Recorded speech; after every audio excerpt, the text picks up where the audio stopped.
Doctor Baba Saheb Ambedkar open university.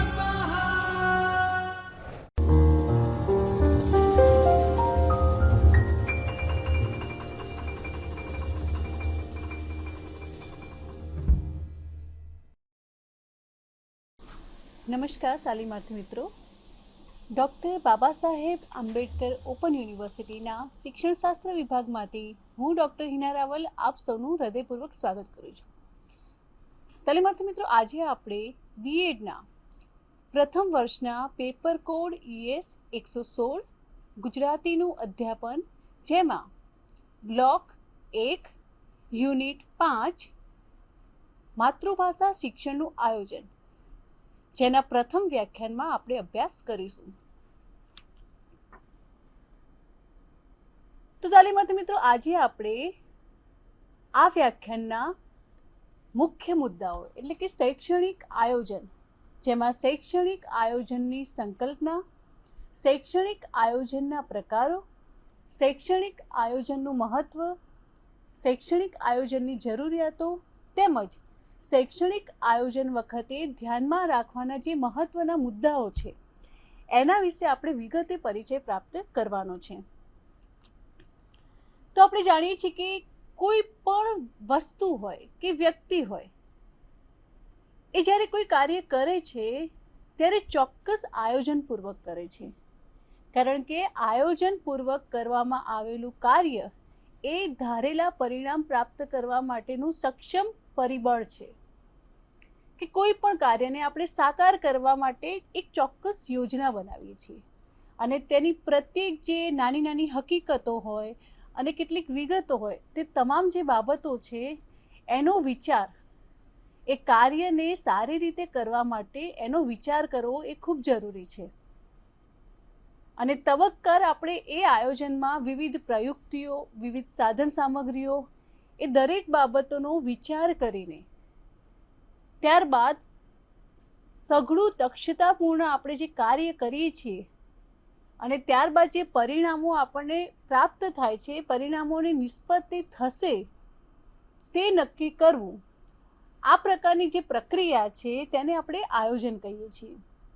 કે ક્યાં જવું, લક્ષ્યાંક કઈ રીતે પ્રાપ્ત કરવું, લક્ષ્યાંકે પહોંચવાની માટે કોની આપણે સહાય લઈશું, કેટલી સહાય લેવાની છે, લક્ષ્યાંકે પહોંચવા માટે આપણને કયા અવરોધો મળશે, એ દરેક બાબતો તેમજ એ અવરોધોને દૂર કરવા માટે આપણે કયા પ્રકારના પ્રયાસો કરીશું, એ તમામ બાબતો એ આયોજનમાં ખૂબ મહત્ત્વની છે.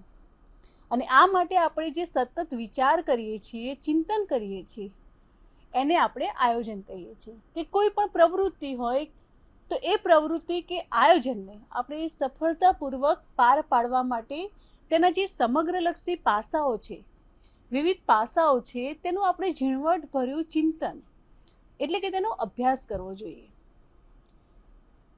આ રીતે તેનું તલસ્પર્શી અને સુવ્યવસ્થિત અભ્યાસ દરમિયાન એક નોંધ તૈયાર કરવામાં આવે છે, જેને આપણે આયોજન કહીએ છીએ.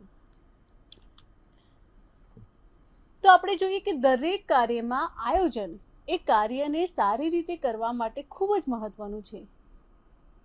તો શિક્ષણમાં પણ આયોજન એ ખૂબ મહત્ત્વની બાબત છે, કારણ કે જ્યારે શિક્ષણ આપવાની પ્રક્રિયા થાય છે, અધ્યયન અધ્યાપન પ્રક્રિયા થાય છે, ત્યારે એનું ચોક્કસ શૈક્ષણિક આયોજન બને છે. તેના શૈક્ષણિક ધ્યેયથી માંડીને હેતુઓ સુધીની પ્રાપ્તિની જે આ પ્રક્રિયા છે, એ પ્રક્રિયા માટે શૈક્ષણિક આયોજન કરવું એ ખૂબ મહત્ત્વની બાબત છે. એક શિક્ષક તરીકે સમગ્ર અધ્યયન અધ્યાપન પ્રક્રિયા દરમિયાન શૈક્ષણિક આયોજન કરવું એ આપણા માટે ખૂબ મહત્ત્વની બાબત છે. તો હવે શૈક્ષણિક આયોજન એટલે શું, તેની સંકલ્પના વિશે આપણે વિગતે પરિચય પ્રાપ્ત કરીએ. તો સૌપ્રથમ શૈક્ષણિક આયોજન, કે આયોજન જે છે એ કોઈ પણ કાર્યની ઉત્તમ સફળતા માટેની ગુરુ ચાવી છે. કે મિત્રો, ધારો કે આપણી પરીક્ષા છે, પરીક્ષા દરમિયાન આપણને ખ્યાલ છે કે આપણે સતત વાંચન કરવું પડશે.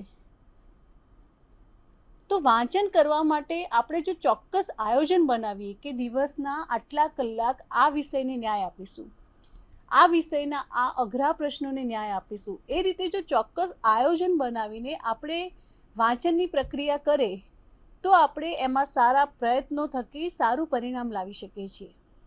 તો તેવી જ રીતે કોઈ રમતગમતની પ્રક્રિયા હોય તો એમાં પણ આયોજન એ ખૂબ મહત્ત્વનો ભાગ છે.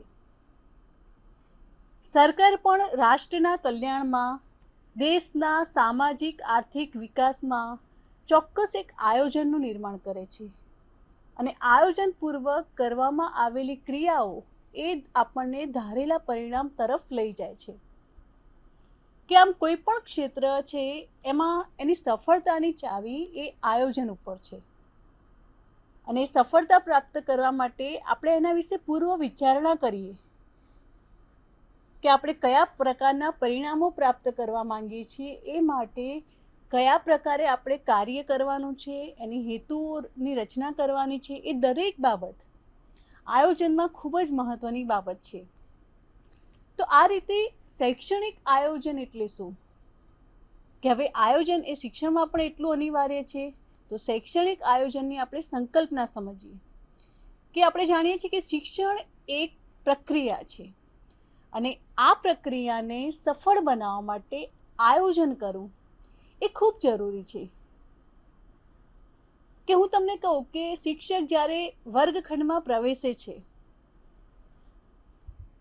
શિક્ષક વિષય વસ્તુનો પરિચય આપતો નથી, વિષય વસ્તુની સમજૂતી આપતો નથી અને સીધું મૂલ્યાંકનની પ્રક્રિયા કરશે તો એનું શું પરિણામ આવશે એ આપણે ધારવું જ રહ્યું. કારણ કે ચોક્કસ આયોજનપૂર્વક પ્રક્રિયામાંથી શિક્ષણની પ્રક્રિયા પસાર થવી જોઈએ. માટે શિક્ષણ આપતા પહેલાં એનું પૂર્વ આયોજન કરવું એ શિક્ષક માટે ખૂબ જ જરૂરી છે. કે ધારો કે કોઈ મુદ્દાની સમજ આપ્યા વગર જ એ મુદ્દાને લગતા આપણે વિદ્યાર્થીઓ પાસે પ્રશ્નોના જવાબ મેળવવાની અપેક્ષા રાખીએ તો એ અપેક્ષા એ તદ્દન ખોટી અપેક્ષા છે. તો શૈક્ષણિક આયોજન જે છે એટલે શિક્ષણની દરેક બાબતો કે દરેક ક્ષેત્રો અંગેની વિચારણાપૂર્વકની નોંધ, કે શિક્ષણના ક્ષેત્રને સફળ બનાવવાની સફરનું એક આયોજન એટલે શૈક્ષણિક આયોજન. કે શિક્ષણ ક્ષેત્રે અસરકારકતા અને પ્રગતિ કરવા માટેના વિવિધ માર્ગો છે અને તેમાં વિવિધ કાર્ય પદ્ધતિ, વિવિધ સાધન સામગ્રી વગેરેનું અમલીકરણ તેમજ તેનું ચિંતન એ જે આપણને શૈક્ષણિક આયોજન શિક્ષણના સંદર્ભે ભવિષ્ય માટે કરવાના જે કાર્યો છે, તેના ઉદ્દેશો છે અને તેની સિદ્ધિઓ છે, તેમજ તેની વિવિધ પદ્ધતિઓ છે, સાધન સામગ્રીઓ છે, એ દરેકનો ઉપયોગ કેવી રીતે અને ક્યારે કરવો એની આપણને સમજ આપે છે. માટે આયોજન એ શિક્ષણની પ્રક્રિયામાં ખૂબ જ મહત્ત્વનું પરિબળ છે. કે શિક્ષણની આપણે વર્તમાન પરિસ્થિતિમાંથી શિક્ષણને ભવિષ્યમાં કયા પરિણામો પ્રાપ્ત થશે અને આ જે વર્તમાન પરિસ્થિતિ છે એને કઈ રીતે પહોંચી વળવું, આ દરેક બાબતો તેમાં શિક્ષણના જે લક્ષ્યાંકો છે કે આપણે અગાઉ પણ સમજ્યા હતા કે શૈક્ષણિક ધ્યેય અને શૈક્ષણિક હેતુમાં ફરક છે. શૈક્ષણિક ધ્યેય એ લાંબા ગાળે પ્રાપ્ત થતા ધ્યેય છે. તો એ જે શિક્ષણના ધ્યેયો છે, લક્ષ્યાંકો છે, એની પ્રાપ્તિ માટે સમગ્ર શિક્ષણ પ્રક્રિયા આયોજનપૂર્વક એનું કામ થાય એ શિક્ષક તરીકે આપણે ખૂબ મહત્ત્વની બાબત છે અને એને ઉપર આપણે ધ્યાન આપવાની જરૂર છે.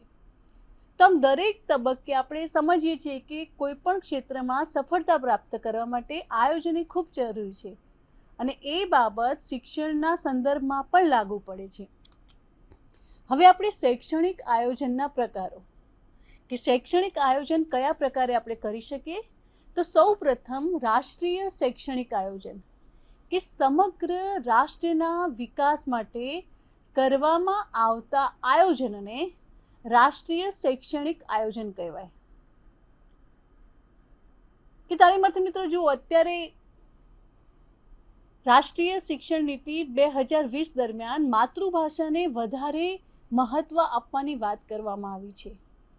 તો આ જે છે એ રાષ્ટ્રીય શૈક્ષણિક આયોજન, કે વિદ્યાર્થીઓ પોતાની માતૃભાષા પ્રત્યે અવગત થાય માતૃભાષા માટેનો તેનો જે નાતો છે, સંબંધ છે, એ ટકી રહે એ માટે રાષ્ટ્રીય કક્ષાએ આ એક નિર્ણય લેવામાં આવ્યો છે અને એ મુજબની શિક્ષણ પ્રક્રિયા અમલમાં આવી છે. આ ખૂબ જ પ્રશંસનીય બાબત છે. તેવી રીતે રાજ્ય કે પ્રાદેશિક શૈક્ષણિક આયોજન કે સમગ્ર રાજ્યના શિક્ષણ વિકાસના આયોજનને આધારે દરેક રાજ્ય એ શિક્ષણના વિકાસ માટેનું આયોજન કરે કે દરેક રાજ્યની શિક્ષણની જે વ્યવસ્થા છે, આયોજન છે, એમાં કેટલીક ભિન્નતા હોય છે. તો રાજ્ય પોતાની જે સ્થાનિક પરિસ્થિતિ છે એને ધ્યાનમાં રાખીને શિક્ષણનું આયોજન કરે. ત્યારબાદ જિલ્લા સ્તરે શૈક્ષણિક આયોજન કે રાજ્યના આયોજનની સફળતા માટે કે રાજ્યે જે લક્ષ્યાંકો નક્કી કર્યા છે તેની સફળતા માટે જિલ્લા સ્તરે જે પ્રકારે આયોજન કરવામાં આવે તેને આપણે જિલ્લા સ્તરે શૈક્ષણિક આયોજન કહીએ છીએ. ત્યારબાદ તાલુકાના શૈક્ષણિક આયોજન કે રાજ્યના શૈક્ષણિક આયોજનની સફળતા માટે તાલુકા સ્તરે કરવામાં આવતું આયોજન એટલે તાલુકા શૈક્ષણિક આયોજન. ત્યારબાદ ગ્રામ્ય શૈક્ષણિક આયોજન કે આયોજનના સંદર્ભે શાળામાં કરવાની પ્રવૃત્તિઓ, શિક્ષણ કાર્ય અંગેનું આયોજન. અને વાર્ષિક આયોજન એટલે કે રાષ્ટ્ર, રાજ્ય, જિલ્લા, તાલુકા કે શાળામાં વર્ષ દરમિયાન કરવામાં આવનાર શિક્ષણના જે લગતી પ્રવૃત્તિઓ છે એનું આયોજન. તો સમગ્ર ભારત દેશ, સમગ્ર રાષ્ટ્રથી લઈને ગામ અને શાળા સુધીના આ જે સમગ્ર આયોજનની પ્રક્રિયા છે શિક્ષણ આપવાની, એને અહીં તેના પ્રકાર તરીકે લેવામાં આવ્યા છે કે શાળામાં આપણે વાર્ષિક આયોજન કરીએ, અભ્યાસક્રમનું આયોજન કરીએ છીએ કે વિદ્યાર્થીઓની વય કક્ષા અનુસાર આપણે અભ્યાસક્રમની રચના કરીએ છીએ. ત્યારબાદ સમગ્ર વર્ષ દરમિયાન જે સમય આવે છે એ સમય મુજબ આપણે અભ્યાસક્રમનું અધ્યયન કરવા માટેની જે સૂચના છે, જે એનું માળખું છે એ મુજબ આપણે આગળ વધીએ છીએ. તો આ રીતે કોઈ પણ શાળા છે એ શાળા કક્ષાએ અભ્યાસક્રમ સામાન્ય 1 વર્ષમાં પૂરો કરવાની શિક્ષક પાસે અપેક્ષા રાખવામાં આવે છે. અને એમાં પણ આપણે જોતા હશું કે શાળામાં કે દિવાળી સુધી આટલો અભ્યાસક્રમ પૂરો કરો, દિવાળી બાદ જ્યારે વાર્ષિક પરીક્ષા આવે ત્યાં સુધી સંપૂર્ણ અભ્યાસક્રમ પૂરો કરો, એમ ચોક્કસ માળખું મહિના દીઠ, અઠવાડિયા દીઠ એ રીતે ચોક્કસ આયોજન કરવામાં આવે છે કે કોઈ પણ છે જે વિદ્યાર્થી છે એ વિદ્યાર્થીને ધ્યાનમાં રાખીને અભ્યાસક્રમ એ વર્ષ દરમિયાન પૂર્ણ થાય તેમજ વાર્ષિક આયોજન યોગ્ય રીતે થાય એ ખૂબ મહત્ત્વની બાબત છે. હવે વાર્ષિક આયોજન જ્યારે આપણે બનાવતા હોઈએ ત્યારે કઈ બાબતની ધ્યાન રાખશું એ આપણે જોઈએ કે સૌપ્રથમ વાર્ષિક આયોજન કરતી વખતે ધ્યાનમાં રાખવાની બાબતો. તો સૌપ્રથમ છે અભ્યાસક્રમનો વિસ્તાર કે અભ્યાસક્રમનો વિસ્તાર, એનો વ્યાપ કેટલો છે, વિદ્યાર્થીની વય કક્ષા અનુસાર છે કે નહીં, તે જે ધોરણમાં ભણે છે એના અંતર્ગત અભ્યાસક્રમની રચના કરવામાં આવી છે કે નહીં. ત્યારબાદ વર્ષમાં શિક્ષક કાર્ય માટે પ્રાપ્ત દિવસો, રજાના દિવસો, પરીક્ષાના દિવસો, શાળામાં ઉજવતા ઉત્સવો માટેના દિવસો, પુનરાવર્તન માટેનો સમય, આ દરેક જે બાબત છે એ દરેક બાબતનો વિચાર કરવો જોઈએ. ત્યારબાદ અધ્યાપન કાર્ય દરમિયાન ઉપયોગી જે આવશ્યક શૈક્ષણિક સાધનો છે એના સંદર્ભ ગ્રંથોની સૂચિ તૈયાર કરવી, સ્થાનિક, સામાજિક, સાંસ્કૃતિક જે પરિસ્થિતિઓ છે એને ધ્યાનમાં લઈને એકમો શીખવવામાં આવે કે જેમ કે ઉનાળો હોય તો એ સમયગાળામાં વૈશાખની બપોર એ કાવ્યને ભણાવવામાં આવે તો તેની જે અસરકારકતા છે એ સિદ્ધ થાય છે. તો એ રીતનું આયોજન કરવું જોઈએ. તુલનાત્મક ક્ષેત્રીય કાર્ય કે અન્ય પ્રવૃત્તિ પણ વિચારી લેવી જોઈએ. અધ્યાપન માટેની જે પદ્ધતિ હોય છે એ પદ્ધતિ તેમજ અભિગમોનો પણ વિચાર કરી લેવો જોઈએ કે કોઈ પણ પાઠ હોય એમાં આપણે શિક્ષણની કઈ પદ્ધતિનો ઉપયોગ કરીશું, કયા પ્રકારના શૈક્ષણિક સાધનોનો ઉપયોગ કરીશું, એ દરેક બાબતોનો સૂક્ષ્મ રીતે અભ્યાસ કરવો એ ખૂબ જરૂરી છે. ત્યારબાદ અન્ય વિષયો સાથેનો અનુબંધ વિચાર કરવો જોઈએ મૂલ્યાંકન કે સ્વાધ્યાય કાર્ય પણ વિચારી લેવું જોઈએ કે કોઈ ગદ્ય હોય કે પદ્ય હોય તો એના સંદર્ભમાં વિદ્યાર્થીઓને સ્વાધ્યાય કાર્ય પણ આપણે વિચારી લેવું જોઈએ. અને સ્વાધ્યાય કાર્ય પણ વિદ્યાર્થીની જે સર્જક પ્રતિભા છે, જે એની સર્જનાત્મક શક્તિ છે, એની બહાર લાવવા માટે એનો વિકાસ થાય એ પ્રમાણે સ્વાધ્યાય કાર્યની રચના કરવી જોઈએ. ટૂંકમાં આપણે માસ દરમિયાન, કામના દિવસ દરમિયાન અભ્યાસક્રમના જે એકમ છે એ એકમ, પેટા એકમ, શૈક્ષણિક સાધનો, શિક્ષણની પદ્ધતિઓ, એ દરેક જે બાબતો છે એને ધ્યાનમાં રાખીને આપણે આયોજન તૈયાર કરીએ છીએ. અને આ સાથે આપણે કેટલીક બાબતોનું આયોજન આપણે તૈયાર કરીએ છીએ, જેમ કે શાળાના કુલ દિવસ અવધિનું આયોજન એટલે કે સમયનું આયોજન, નબળા વિદ્યાર્થી પ્રગતિનું આયોજન, તેમજ માતૃભાષા અંગેના કાર્યનું આયોજન. કે શાળામાં પણ તમે જોશો કે જો કોઈ બાળક નબળું હોય તો એને શાળા દરમિયાન કે શાળા પછીના કલાકોમાં ભણાવવાની પણ વ્યવસ્થા શાળાએ કરવી જોઈએ કે જેથી બાળકનો જે પાયો કાચો ન રહી જાય. ત્યારબાદ એકમ શિક્ષણનું આયોજન, પરીક્ષા મૂલ્યાંકનનું આયોજન, માર્ગદર્શન વિસ્તારનું આયોજન, કૌશલ્યના વિકાસનું આયોજન, અધ્યાપન કાર્યનું આયોજન કે સમગ્ર અધ્યાપન પ્રક્રિયા છે, વર્ગખંડમાં પ્રવેશ કરીએ ત્યારથી વર્ગખંડમાંથી બહાર નીકળી એ સમગ્ર સમય દરમિયાન જે અધ્યાપન પ્રક્રિયા કરવાની છે એનું ચોક્કસ આયોજન હોવું જોઈએ. ત્યારબાદ અભ્યાસપૂરક પ્રવૃત્તિનું આયોજન કે શાળામાં સહઅભ્યાસિક પ્રવૃત્તિઓ પણ થતી હોય છે તો વર્ષ દરમિયાન શાળામાં એનું આયોજન પણ કરવું જરૂરી છે. સમય મર્યાદામાં સમગ્ર અભ્યાસક્રમને યોગ્ય ન્યાય આપી શકાય છે. તેમજ ભાવિ કાર્યનો આપણે અગાઉથી વિચાર કરવામાં આવે છે કે વિદ્યાર્થીઓને આપણે ભવિષ્યમાં આના સંદર્ભમાં કયું કાર્ય આપી શકીએ. કે ધારો કે વિદ્યાર્થીને કોઈ વિશ્વના કોઈ ખંડ વિશે આપણે પરિચય આપ્યો હોય, ત્યારબાદ વિશ્વના નકશામાંથી એ ખંડને દર્શાવવાનું આપણે સૂચવીએ તો એ રીતે પણ આપણે એને કાર્ય આપી શકીએ. નિશ્ચિત સમયમાં નિશ્ચિત કાર્ય પૂરું થઈ શકે છે. કે આયોજનનો આ ખૂબ જ મોટો ફાયદો છે કે ચોક્કસ સમય દરમિયાન આપણે ચોક્કસ ધ્યેયો સુધી પહોંચી શકીએ છીએ. તાલીમાર્થી મિત્રો, સૌથી પહેલાં તો આ જે આયોજનની જે તાલીમ છે એ આપણે બીએડના જ્યારે માઇક્રો ટીચિંગના પાઠ લઈએ છીએ ત્યારથી જ આપણામાં આયોજનની આ જે રૂપરેખા છે એ આપણા માનસપટ પર એનું ચિત્રણ કરવામાં આવે છે. કે 5 થી 6 મિનિટમાં માઇક્રો ટીચિંગ આપવાનું, એમાં દરેક બાબતોને ધ્યાનમાં રાખવાની, ત્યારબાદ એના પછી સિમ્યુલેશન પાઠ આયોજન અને ત્યારબાદ પાઠ આયોજન નોંધ. તો દરેકમાં સમય એ ખૂબ જ મહત્ત્વની બાબત છે અને સમયને ધ્યાનમાં રાખીને આયોજનની રચના કરવામાં આવે છે. ત્યારબાદ અધ્યયન પ્રવૃત્તિઓના જે અનુભવો છે એ અંગે આપણે પૂર્વ વિચારણા થઈ હોવાથી એ વધુ સમૃદ્ધ રીતે અને અસરકારક રીતે તેને આપી શકીએ છીએ.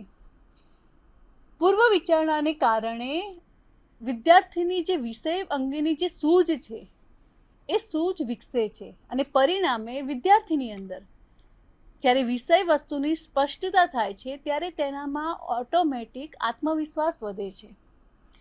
ત્યારબાદ વિદ્યાર્થીને દઢીકરણ કે પુનરાવર્તન કરવામાં પૂરતો સમય મળી રહે, શિક્ષણ વધુ વ્યવસ્થિત અને વધારે ક્રમબદ્ધ બનાવી શકાય. ત્યારબાદ શિક્ષણમાં વિવિધ પદ્ધતિઓ, વિવિધ જે હેતુઓ છે એને પણ ધ્યાનમાં રાખીને શિક્ષણ આપી શકાય. માસિક, અઠવાડિક કે દૈનિક આયોજનમાં સરળતા રહે છે અને વાર્ષિક આયોજનને કારણે શિક્ષક એ પોતે જે વિચારેલું જે આયોજન છે એને સતત એનું ચિંતન કરી શકે છે અને પરિણામે તેમાં કેટલાક ફેરફાર કરવાનું જરૂરી લાગે તો તેમાં ફેરફાર પણ કરી શકે છે. તો આ રીતે આયોજનની પ્રક્રિયા કાર્ય કરે છે. ત્યારબાદ જે અધ્યયન પ્રવૃત્તિ છે એ પ્રવૃત્તિના અનુભવો અંગે પણ તે પૂર્વ વિચારણા કરે છે કે દઢીકરણ અને પુનરાવર્તન માટે શિક્ષકને પૂરતો સમય મળી રહે છે. માસિક, અઠવાડિક કે દૈનિક આયોજનમાં તેને સરળતા રહે છે. ત્યારબાદ આયોજન માટેની તૈયારી અને આયોજનનું કાર્ય. હવે શિક્ષણનું આયોજન જ્યારે તૈયાર કરવાનું હોય ત્યારે એની તૈયારી આપણે કઈ રીતે કરશું? તો સૌપ્રથમ જોઈએ કે વિષય શિક્ષણના સામાન્ય અને વિશિષ્ટ હેતુઓનો વિચાર કરવો જોઈએ. કે આપણે અગાઉ પણ વાત કરી હતી કે જ્યારે આપણે અધ્યાપન પ્રક્રિયા કરાવવાના છીએ તો સૌપ્રથમ તો કોઈ પણ એકમના સંદર્ભમાં આપણે તેના વિશિષ્ટ હેતુઓ અને સામાન્ય હેતુઓની રચના કરવી જોઈએ, અને ત્યારબાદ એ વિષય વસ્તુના સંદર્ભમાં અધ્યાપનની જે પદ્ધતિઓ છે, પ્રયુક્તિઓ છે, સાધન સામગ્રી છે, એ દરેકનો વિચાર કરીને એની નોંધ તૈયાર કરવી જોઈએ. ત્યારબાદ બીજું છે કે અભ્યાસક્રમની એકમોમાં વહેંચણી, કે જે અભ્યાસક્રમ છે એને વિવિધ એકમો એટલે કે પાઠમાં એની વહેંચણી કરવી જોઈએ. કે ચોક્કસ જે છે કે કોઈ એક સાથે ગોઠવવાથી શિક્ષણનો એકમ રચાય છે, અને આમ પ્રત્યેક એકમ એ શિક્ષણનો એક સ્વતઃ સંપૂર્ણ ઘટક છે. ત્યારબાદ એકમનું મૂલ્યાંકન, કે એકમનું જે શિક્ષણ કાર્ય છે એ પૂરું થયા પછી એકમનું મૂલ્યાંકન કરવામાં આવે છે, જેમાં વિષય વસ્તુની એકતા, શિક્ષણ માટેની તેની ક્ષમતા, તેમાંથી નિપજતું પરિણામ, આ 3 બાબતો ખૂબ મહત્વની છે. કે ગુજરાતીનો જે અભ્યાસક્રમ છે એને જોતા આપણે તેને ગદ્ય, પદ્ય, વ્યાકરણ અને લેખન એવા વિભાગો આપણે એને પાડેલા છે, અને તેમાં પણ એક ભાગમાં પાઠો કે કાવ્યો આવે છે, તેના એકમ બનાવવામાં આવે છે, અને તેમાં વિવિધ શૈક્ષણિક ઉપકરણો, પદ્ધતિઓ વગેરેનો આપણે ઉપયોગ કરીએ છીએ. કે અહીં એકમો, હેતુઓ અને સમય, આ જે 3 બાબત છે એ વાર્ષિક આયોજનમાં વિષય વસ્તુના એકમો, હેતુઓ અને સમયનો વિચાર કરવો એ ખૂબ જરૂરી છે. કે હેતુઓ અને એકમોને આપણે જોતા કે દરેકને કેટલું મહત્ત્વ આપવું જોઈએ. બધા જ એકમો અને હેતુઓને સરખું મહત્ત્વ આપવામાં આવે તો તે બાબત ખોટી છે. કે અભ્યાસક્રમનું આપણે જે માળખું છે એ જોઈશું તો કેટલાક એકમોનું જે ગુણભારાંક છે એ વધુ હોય છે, જ્યારે કેટલાક એકમોનો ગુણભારાંક ઓછો હોય છે. કારણ કે કોઈ પણ એક વિષયનું પુસ્તક હોય તો એની અંદર ઘણા બધા એકમ હોય છે. દરેક એકમને વધારે મહત્ત્વ આપવું કે દરેક એકમને ઓછું મહત્ત્વ આપવું એ જરૂરી નથી. તે એકમની ગુણવત્તાના આધારે તેનો ચોક્કસ મહત્ત્વ, તેનો ગુણભારાંક નક્કી કરવામાં આવે છે.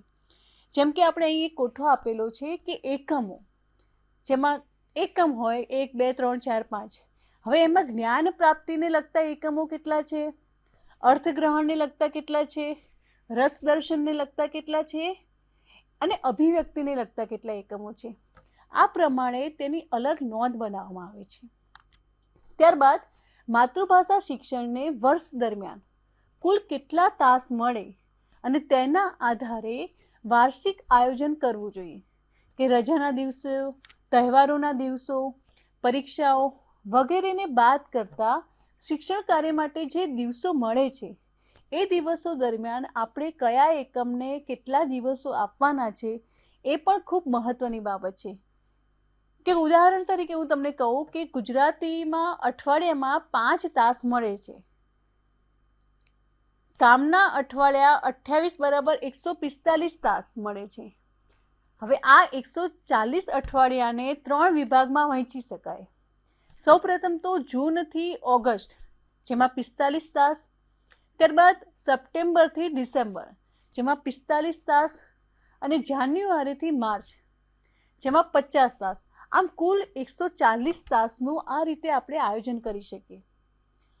હવે આ જે આપણે માહિતી આપી એને આપણે જો કોઠામાં તૈયાર કરવી હોય તો આપણે આ રીતે કરી શકીએ કે સમગ્ર આ જે તાસ મુજબ જે આયોજન છે એને આપણે સૌપ્રથમ તો વિષય અને વિભાગ, કે ગુજરાતી વિષય છે તો ગુજરાતી વિષયમાં ગદ્ય, પદ્ય, વ્યાકરણ અને નિબંધ, આ રીતે આપણે તેના વિભાગો પાડી શકીએ.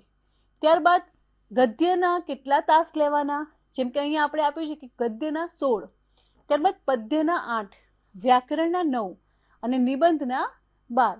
આ રીતે અલગ અલગ તાસ આપેલા છે, જેમાં એકમ પાઠનું નામ, સાહિત્ય પ્રકાર, એ તમામ વિગત આપણે અહીં આપવી જોઈએ. હવે વિભાગ 2 અને 3 છે એના માટે આ જ પ્રમાણે આપણે અગાઉથી આયોજન તૈયાર કરવું જોઈએ. કે અભ્યાસક્રમનું જે વાર્ષિક આયોજન છે એમાં વધુમાં વધુ વિગતોનો સમાવેશ કરવા માટે કેટલીક રીત છે, એને આપણે ધ્યાન આપવું જોઈએ. જેમ કે માસ, વિષય વસ્તુનું જે વિષયાંક છે એ વિષયાંક, શૈક્ષણિક કાર્ય, વિશેષ નોંધ, મુદ્દા, સાધનો, સંદર્ભ ગ્રંથો, વિવિધ પ્રવૃત્તિઓ એ વગેરે બાબતોની આપણે નોંધ લેવી જોઈએ. હવે સત્ર આયોજન એટલે કે શૈક્ષણિક વર્ષ દરમિયાન 2 સત્ર રાખવામાં આવે છે, જેમાં શાળા શરૂ થાય ત્યારથી દિવાળી સુધીનું અને બીજું દિવાળીની રજા પછીથી જે વર્ષ પૂરું થાય છે ત્યાં સુધીનું સત્ર. હવે બીજા વર્ષમાં એટલે કે બીજા સત્રમાં આપણે વાર્ષિક આયોજનના આધારે સત્રને ધ્યાનમાં રાખવાના જે કાર્યો છે એ આપણે નક્કી કરીએ છીએ. ત્યારબાદ માસિક આયોજન, દરેક મહિના માટે કરવામાં આવતું આયોજન એટલે કે માસિક આયોજન. 15 દિવસનું જે આયોજન છે એને આપણે પખવાડિક આયોજન કહીએ છીએ. અઠવાડિયા માટેનું જે આયોજન છે એને આપણે અઠવાડિક આયોજન કહીએ છીએ. અને દરેક શાળામાં શિક્ષકની દૈનિક આયોજનની જે નોંધપોથી હોય છે એનો અહીં જે ઉપયોગ કરવામાં આવે છે અને એ આયોજનને આપણે દૈનિક આયોજન એટલે કે દિવસ દરમિયાનનું આયોજન કહીએ છીએ. હવે શૈક્ષણિક આયોજનનું મહત્ત્વ જોઈએ તો શિક્ષકની સફરને સફળ બનાવવા માટે આયોજન એ હોકાયંત્ર સમાન છે કે જેમાંથી નિશ્ચિત ધ્યેયો પ્રાપ્ત કરી શકાય, ચોક્કસ કાર્ય પદ્ધતિ નક્કી કરી શકાય, શિક્ષણ કાર્યને આપણે નાવીન્યસભર બનાવી શકીએ, વિવિધ અવરોધોનો આપણને ખ્યાલ આવે છે અને તેને દૂર કરવા માટે આપણે પ્રયત્નો કરીએ છીએ, કાર્યની ટેવ વિકસે છે, અભ્યાસક્રમ નક્કી કરેલા સમયમાં પરિપૂર્ણ થાય છે, સમય, શક્તિ અને નાણાંનો ઉચિત ઉપયોગ થાય છે, સૌના સહિયારા પ્રયાસો આપણે વિવિધ લાભ પ્રાપ્ત કરી શકીએ, શાળા અને શિક્ષકને પૂરેપૂરું સ્વાતંત્ર્ય મળી શકે, કેટલીક બાબતોની આપણે આગાહી કે ચેતવણી મેળવી શકીએ. તેમાં શિક્ષણનું જે સાતત્ય છે એ જળવાતું રહે છે. હવે શૈક્ષણિક આયોજનની જરૂરિયાત જોઈએ તો શાળાની જરૂરિયાત એ શાળાએ અપનાવેલા શિક્ષણના ધ્યેયો એટલે કે શાળાનું તત્વજ્ઞાન વગેરે બાબત છે. હવે શાળાની જે સમય છે તેમાં સાધનો છે, સમાજના સાધનો છે અને માનવ સંપત્તિ એનો વધુમાં વધુ ઉપયોગ કરી શકાય. શાળા સમાજના જે બધા સભ્યો છે, શાળા સાથે સંબંધ ધરાવતી વ્યક્તિઓ છે અને સંશોધનોના જે વિવિધ ફાળો છે એ સંસ્થાઓને ધ્યાનમાં રાખીને સંસ્થાઓનો ફાળો તેમજ નિશ્ચિત સ્વરૂપમાં મેળવવાનો એક સહિયારો પ્રયાસ આપણને જોવા મળે છે. શિક્ષણ વિકાસ અને સુધારાની પ્રક્રિયામાં દર્શન કરાવી શકાય તેમજ શાળા અને સમાજની વચ્ચે એક જીવંત સંપર્ક ઊભો કરી શકાય. વિદ્યાર્થીઓ એ શિક્ષકો, સમાજ અને સંચાલક મંડળની ઉત્તમ પ્રેરણા પ્રાપ્ત કરી શકે છે. હવે શૈક્ષણિક આયોજન માટે ધ્યાનમાં રાખવાના મુદ્દા તો સમય મર્યાદા, વિષય વસ્તુ અને પદ્ધતિ કે જ્યારે શિક્ષણની પ્રક્રિયા આપણે હાથ ધરીએ છીએ ત્યારે ચોક્કસ સમય મર્યાદા કે કેટલા દિવસનું તાસ આયોજન, કેટલા કલાકનું એ દરેક બાબતોનું આપણે ધ્યાન રાખવું જોઈએ. વર્ષના જે કુલ દિવસો છે જેમાં 80 રવિવાર, એપ્રિલ પરીક્ષાના દિવસો એ 42, શાળા શરૂ થાય ત્યારના દિવસો એટલે કે 6, ઉત્સવના દિવસો એમ અલગ અલગ જે એના પ્રકારો છે એમાં એને વર્ગીકૃત કરવામાં આવે છે.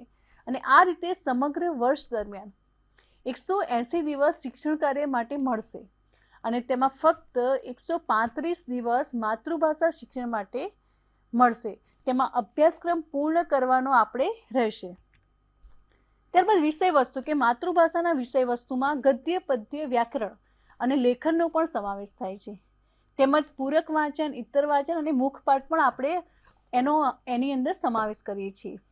પદ્ધતિઓ તો વિષય વસ્તુને ધ્યાનમાં રાખીને આપણે વિવિધ પદ્ધતિઓ, શૈક્ષણિક પ્રવૃત્તિઓ વગેરેનો ઉપયોગનું આયોજન નક્કી કરવું પડે.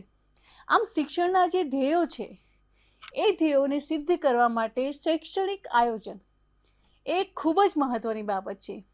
અને શૈક્ષણિક આયોજન જો યોગ્ય રીતે કરવામાં આવે તો શિક્ષણના જે ધારેલા ધ્યેય છે, લક્ષ્યાંકો છે એને આપણે ખૂબ જ સરળતાથી પ્રાપ્ત કરી શકીએ છીએ.